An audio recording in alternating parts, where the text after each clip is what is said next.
Hey Sainers, welcome back to the Saints TV YouTube channel. Hope you're all having a great week so far. In this video, we're going to be talking about the pass mark for St Kilda in 2025. There's been plenty of articles talking about every team's pass mark for 2025. What's to be expected? What's the bare minimum without any real pressure being put on the coaches in terms of performance? So I've got Fox Sports' article and their pass mark for us. I've got, I think that's Zero Hanger's article, and I've got SEN, aka Kane Corns' pass mark for the season. So let's just see what we think, and obviously put yours in the comments. What do you think is the pass mark? What is the bare minimum that we need to do for you at home to be thinking, yep, that's good. Yep, good season. That's it. Obviously, a flag is the default. A flag is not just a pass mark. A flag is, that's A+, that's HDs, that's, you're getting all the awards. That's the maximum thing we can do. But obviously, pull it back a little bit, there is probably another level or two below that is still good. But obviously, the be all and end all is a flag. So Fox Sports has got pass mark, make the finals. Now a year removed from its elimination final loss to GWS after a 13-10 campaign in 2023, the Saints, in Ross Lyon's second season back in charge of the club, stumbled through most of this season but finished promisingly en route to an 11-12 record. Despite the loss of Josh Battle to Hawthorn, there remains long-term optimism about St Kilda's young talent in Max King, Nasiah Wanganeen-Malera, Mitch Owens, Darcy Wilson and Mateus Filippo, plus veteran recruit Jack McRae. Enough so that their pass mark is a finals appearance. A finals appearance. Okay, that's fair enough. I think most people would be pretty stoked to make finals. So that was Fox Sports. This is Zero Hanger. Pass mark, more wins than losses. St Kilda is one of the most mysterious clubs in the AFL, and we'll tell you why. Coached by Ross Lyon, on paper the Saints don't quite stack up to their rivals, but yet produce performances that have some suggest that they could make finals. Last year, they won 11 games, including 5 of the last 6 of the season. Over his glittering coaching career, Lyon has had a knack for deriving better outputs from his players and creating a game plan around the list he has. I mean, what coach doesn't create a game plan around the list that they have? Isn't that kind of what coaches do? The Saints made the finals in 2023 because of it, but heading into the new campaign, if the Saints can record more victories than defeats, that's a positive, with the question of how far that goes is up to them. Okay, so they don't really want to be ballsy enough to say make finals, but they think more wins than losses is the pass mark, so that's fair enough. Kane Corns, SEN. Win a final. The Saints made finals a season ago. I think they should be winning a final. St Kilda hosted an elimination final in 2023.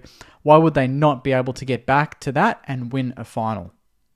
I don't mind that. And that's, to be honest, that's kind of my opinion. I think that the pass mark is win a final. I want to win a final. I mean, we won a final back in 2020, but really, I want a real final. Give me non-lockdown MCG or wherever final. And I think the boys need to get a taste. We got a taste in 2023, but I think we need to go that, we need to win one and then maybe, like, if we go all the way, unreal. But I just think winning one and then whatever happens after that is a learning experience for us, especially for a very young group. Obviously, make finals is great. And if we lose like we did in 2023, I think some people will still say that is definitely a learning curve. If we don't make finals and, don't really get close and we have more losses than wins, then maybe there's a few question marks. But if we finish percentage out of the 8, I don't know how crazy people are going to go. But for me personally, I do think that if you're going to make finals, I want to win one. I don't want to be making a final and getting pants by 10 goals. I don't think that helps anybody. I know a lot of people think, well, if you had the option of scraping in the 8 and getting pantsed in an elimination final or not making finals at all, you'd still rather make finals and get pants by 10 goals. But when we make it, I want us to, get on a bit of a roll. I want us to make it and not make up the numbers, pretty much. I want us to go there and win. I think most Sainers are probably in that boat. I mean, I dare say, put in the comments if you disagree, but I think most Sainers, as a pass mark, would say make finals. I don't know if necessarily we need to win it for a lot of people to be happy, but once you make it, then it's anyone's game, right? And it's a 50-50 game most of the time. I think win a final is reasonable. More wins than losses is still good, just pending what we did this year and how we didn't do that. So that would already be an improvement.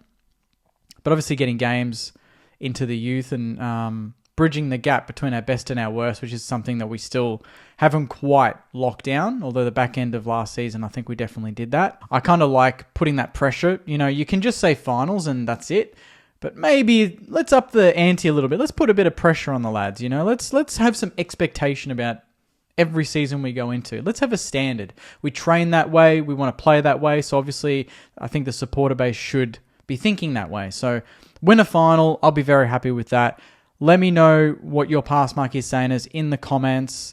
Maybe some people think just a pass mark is not win-loss related. Maybe it's just improvement in the youth. Maybe it's game plan. Maybe a pass mark is not necessarily making finals, but maybe kicking more goals per game, playing a more exciting brand of football, that sort of thing. So if you're in that boat, let me know. If not, and it's all about finals and win-loss, also let me know. So I'll wrap it up there saying thank you very much for watching. Stay tuned for some more content in the next couple of days. And obviously subscribe. Let's get to 13,000 before round 1 2025. March 16th.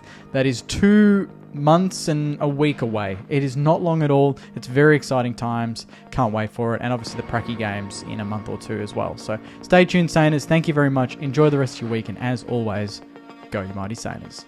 See you guys.